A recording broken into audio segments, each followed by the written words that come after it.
خطا ہونا بزرگی میں کوئی رکاوٹ نہیں۔ ماعز اسلمی کو پتھر پڑ رہے تھے جب وہ حد لگ رہی تھی، کہ ابھی جو تم نے ماعز کا گوشت کھایا اس سے زیادہ ناپاک تم نے کھایا۔ گناہ ہونا انسانی اللہ اور بندے کے تعلق میں رکاوٹ تب بنتا ہے جب اصرار ہو، میں حاملہ ہوں زنا سے، مجھے پاک کریں، اس لیے کبھی کسی کے گناہ پر اس کو حقیر نہ سمجھو۔ ہاتھ جوڑتا ہوں۔ انہ من یتق، وہ انسان ہی نہیں جس سے خطا نہ ہو، اور پھر وہ انسان ہی نہیں ہے جو خطا پہ شرمندہ نہ ہو، پھر وہ شیطان ہے۔ خطا ہونا بزرگی میں کوئی رکاوٹ نہیں۔ صحابہ کی خطاؤں کو اللہ نے قرآن میں ذکر کیا، صحابہ سے ہر بڑے سے بڑی خطا ہوئی، اس میں ایک پیغام تھا کہ اتنے بڑے مقام والے سے بھی خطا ہو سکتی ہے اور اللہ کے تعلق میں کوئی کمی نہیں آ سکتی۔ توبہ۔ ماعز اسلمی کو پتھر پڑ رہے تھے جب وہ حد لگ رہی تھی، تو دو آدمی آپس میں باتیں کر رہے تھے، دیکھو اچھا بھلا اس پر پردہ ڈال دیا تھا اللہ کے نبی نے، یہ خود ہی اپنے آپ کو ذلیل کر کے آ گیا۔ تو جب وہ ان کا انتقال ہو گیا اور وہاں سے واپس ہوئے تو راستے میں ایک گدھا مرا پڑا تھا، تو آپ نے کہا ان دو آدمیوں کو بلاؤ، وہ دونوں آ گئے۔ آپ نے فرمایا اس کا بیٹھ کے گوشت کھاؤ۔ یا رسول اللہ، یہ آپ کیا فرما رہے ہیں؟ ناپاک، حرام، مردار۔ کہ ابھی جو تم نے ماعز کا گوشت کھایا اس سے زیادہ ناپاک تم نے کھایا۔ کہ تم اس کی غیبت کر رہے، اور میں محمد مصطفیٰ اللہ کی قسم کھا کے کہتا ہوں میں اسے دیکھ رہا ہوں جنت کی نہروں میں نہاتا پھر رہا ہوں۔ گناہ ہونا انسانی اللہ اور بندے کے تعلق میں رکاوٹ تب بنتا ہے جب اصرار ہو، کرتا ہی جائے کرتا ہی جائے، اس لیے کبھی کسی کے گناہ پر اس کو حقیر نہ سمجھو۔ ہاتھ جوڑتا ہوں۔ کسی کو حقیر، کسی سے نفرت نہ، اپنی نیکی کے تکبر سے بچو۔ اللہ کی قسم، نیکی کا تکبر پیسے کے تکبر سے بھی زیادہ خوفناک ہے۔ ہم ایسے، ہم ایسے، تم ایسے، تم ایسے۔ اور امرأہ غامدیہ رضی اللہ تعالیٰ عنہا سے برائی ہو گئی، حاملہ ہو گئیں، اور ان پر قربان جائیں سبحان اللہ کے نبی کے پاس آئیں، میں ماعز کی طرح نہیں ہوں کہ آپ کہیں جا تو نے کوئی نہیں کیا، میں حاملہ ہوں زنا سے، مجھے پاک کریں۔ تو آپ نے فرمایا، آپ نے اس کو ٹالنے کے لیے کہ جا پہلے بچہ پیدا کر پھر اس کے بعد دیکھا جائے گا، کہ 9 مہینے گزریں گے آپ ہی بھول جائے گی۔ وہ 9 مہینے بعد پھر آ گئی کہ مجھ سے گناہ ہوا ہے، یہ میرا بچہ پیدا ہو گیا ہے، اب مجھے پاک کریں۔ آپ حیران ہو گئے اس کے اس اندر کے بے قراری پر۔ آپ نے پھر دوسرا حیلہ اختیار فرمایا، آپ نے فرمایا بچے کو دودھ پلا 2 سال، جب یہ روٹی کھانے کے قابل ہو جائے پھر آنا، پھر حد لگائیں گے۔ 2 سال اس نے دودھ پلایا، اور ایک دن چشم فلک نے دیکھا کہ ایک عورت بچے کو انگلی سے پکڑ کے لا رہی ہے، اور اس بچے کے دوسرے ہاتھ میں روٹی ہے اور وہ کھا رہا ہے، اور آ کر کہتی ہے یا رسول اللہ یہ روٹی کھا رہا، طہرنی، مجھے پاک کیجیے۔ میرے نبی کے بھی آنسو نکل آئے۔ تو آپ نے فرمایا اس بچے کو کون اپنا بیٹا بناتا ہے، میں ضمانت دیتا ہوں جنت میں وہ میرا ساتھی ہوگا۔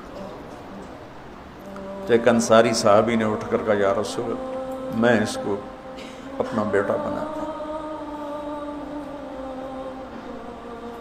اتنی بڑی بڑی ہستیوں سے گناہ ہو جاتے ہیں، لیکن ہم کہتے ہیں یا موسیٰ یا فرعون۔ وہ جو ایک احمقانہ شعر ہے، دورنگی چھوڑ دے یا کرنگ ہو جا، سراسر موم ہو یا سنگ ہو جا، کسی بیوقوف شاعر نے یہ شعر کہا۔ ان پر حد لگی تو خون کا کہ چھینٹے حضرت خالد پر جا کے پڑے، تو انہوں نے کو 2-4 لفظ سخت کہہ دیا۔ آپ نے فرمایا خالد ایسا مت کہو، اس بچی نے وہ توبہ کی ہے پورے مدینے پہ تقسیم کروں سب کی بخشش ہو جائے۔ انہو من یتق، بڑے سے بڑے سے بھی ہو جاتا ہے۔ سارعوا الی مغفرۃ من ربکم وجنۃ عرضها السماوات والارض اعدت، بولو للمتقین۔ ٹھیک، کون ہیں؟ الذین ينفقون فی السراء والضراء، جو تنگی اور فراخی میں خرچ کرتے ہیں، والکاظمین الغیظ، جو غصے کو پیتے ہیں، والعافین عن الناس، جو لوگوں کو معاف کرتے ہیں، واللہ یحب المحسنین، اللہ احسان کرنے والوں کو پسند کرتا ہے۔ اب آگے بھی تقوی والے ہی آ رہے ہیں، والذین اذا فعلوا فاحشۃ، فاحشہ میں نے بتایا تھا نا قرآن میں کس معنی میں آتا ہے، اور یہ کس کے بارے میں؟ اللہ اکبر، واہ میرے رب، تو نے اتنی گنجائشیں دی اور تیرے بندوں نے جہنم ہی واجب کر دی تیرے بندوں پر۔ مجھے ایک پڑھا لکھا نوجوان کہنے لگا تسی مولویاں ساڑھے کو ساڑھا رب کھولے، اور ساتھ ہی رونے لگا کہ تسا مولویاں ساڑھے کو ساڑھا رب کھولے، ڈرائی جاندن ڈرائی جاندن ڈرائی جاندن۔ والذین اذا فعلوا فاحشۃ، یہ بھی تقوی والے ہیں، او ظلموا انفسهم، یہ بھی تقوی والے ہیں، ذکروا اللہ فاستغفروا لذنوبہم ومن یغفر الذنوب الا اللہ ولم یصروا علی ما فعلوا۔ یہاں آ کے جدا ہو گیا، متقی اور فاسق جدا ہو گیا کہ متقی بھی یہ سارے گناہ کر سکتا ہے لیکن وہ چھوڑ دیتا ہے، اصرار نہیں کرتا، روتا ہے، معافی مانگتا ہے، اور جو بدماش ہوتا ہے وہ کرتا جاتا ہے، وہ کہتا ہے ویکھی جائے گی ویکھی جائے گی۔ تو جنت میں جانے والوں کے بارے میں میرے رب کا قرآن یہ کہہ رہا ہے، ہم ایسی احمقانہ سوچ کے مالک ہیں کہ نیک آدمی تو بن جائے معصوم پاک نبیوں کی طرح، اور جو نافرمان ہے وہ فرعون بن جائے، وہ کیوں نیکی کرتا ہے؟ میرا کالج کا ساتھی تھا احمد مصطفیٰ، 96 میں فوت ہو گیا۔ اس کا چلہ لگا تو سارے عیب چھوٹ گئے، صرف شراب رہ گئی تھی، تو وہ نشے میں اس کے دوستوں نے اس کو گھر کے دروازے کے سامنے اتارا تو وہ دروازے پر ہی گر کے پڑا ہوا تھا۔ تو پولیس کی گزری وین تو انہوں نے اٹھا کے ڈالا اور چوکی لے گئے۔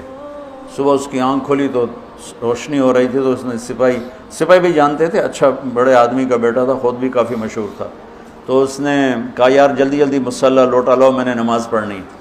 تو کہنے لگا راتی کی کر دے رہے ہو؟ تو کہنے لگا اسے واسطے تو نماز پڑھن لگا کہ منہ کالا کیتا ہے دھو بھی لواں۔ اور ہمارا کیا تصور ہے، تیری روٹی حرام، تجھے نمازوں کا کیا فائدہ، تو داڑھی منڈاتا ہے، تیرا کیا دین ہے، تیری شکل ہی کافروں جیسی ہے، تیرا کیا دین ہے۔ ہمارے دیندار طبقے نے بے دینی کو پروموٹ کیا نفرت کر کے۔ دین تو سراپا محبت سر